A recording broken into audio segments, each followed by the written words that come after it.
former law enforcement that make these arrests. If you look at my book, Right. I told you about Peeping Tom Spradling. Can I go over that real quick? Oh, do you want to go over that now? Oh, yes. Okay. Sure. To show you this, what happened was there's a man named Thomas Spradling, and he was one of the elitists in Grove. He was married to a very, in his 40s. He's a grown man when he married her. I think it was back in the 80s. They'd been married before. It was late in the life marriage. He married a very popular businesswoman who was well-liked. Of course, back in the 80s, couples, you couldn't do a check on the internet like you can now. And it's a little bit harder to check someone out. Well, she's dead now, but still, he's well known in the community. Right. And this man, Thomas Spradling, I had that Facebook. I think you've seen that page from there. Yep. This girl, and I'll tell you something that helps for your listeners. If you're going to get a Facebook set up and organized for your community, that helps. Because the more people talk and see things, and you can get someone to go down and get police reports and make complaints to the public, if you have corrupt cops that protect criminals and, they refuse and arrest the innocent, a good way I've found out that social media helps a lot.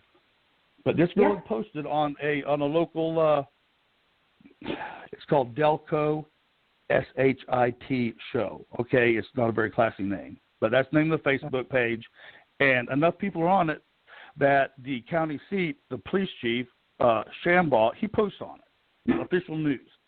Okay, so it's a lot of people are on this thing. Well, anyway, she posted a. Yeah, I'm on it. Okay, well, I thought you were. Okay, so she posted on Facebook on this page.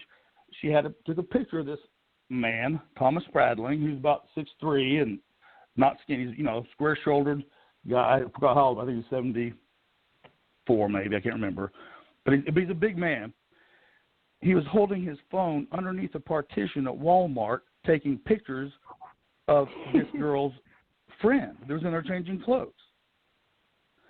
And this little girl, posted it and said, I caught this, weirdo doing this stuff today, and I got the police statement for it, and I looked at it and everything.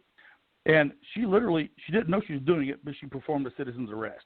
She took the phone out of this man's hand, and I wouldn't advise most, women.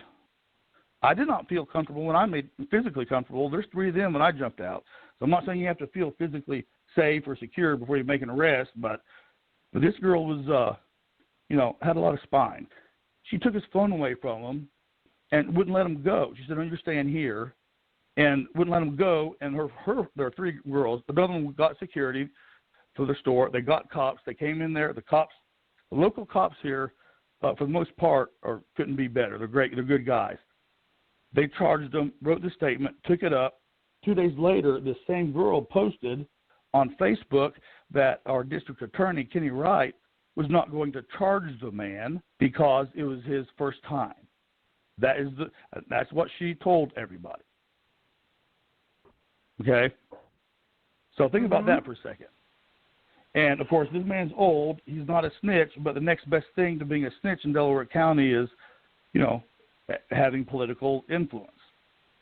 Right, and absolutely. Even though, right, so he's part of that protected class, and the girl is, I have what she's not from here. The other 2 aren't. They're not wealthy. They're not important people in the DA's eyes, and he just wasn't going to charge them. So I contacted the girl. I took those pictures. I got the police report. I started making phone calls. I started exposing that our district attorney wasn't going to charge him. And the long story short is, the good side is that he was charged. Kenny did go to our DA, Country Kenny Wright, did go down and file charges on the guy. And I have, if you look at that book, I have what they are on the opposite page, the statute it's under. Right. Okay, and, I'm looking at that.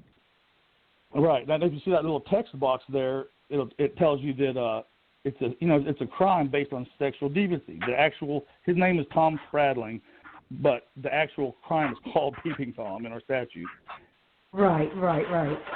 Okay. But he got slapped on the wrist. He's a sexual offender now, and I need to check and make sure he's registering and all that.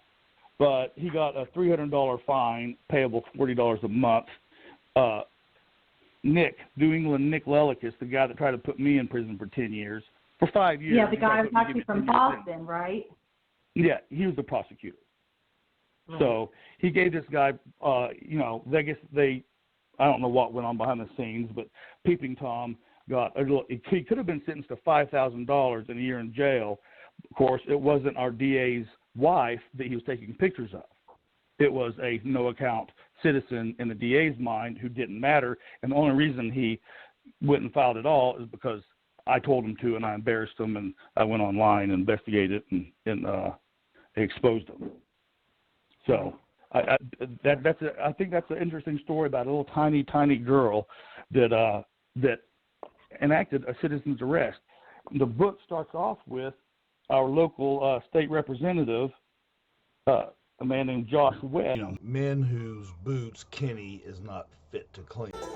Well, we can't buy liquor, so we make speed. We can't buy beer, we grow weed.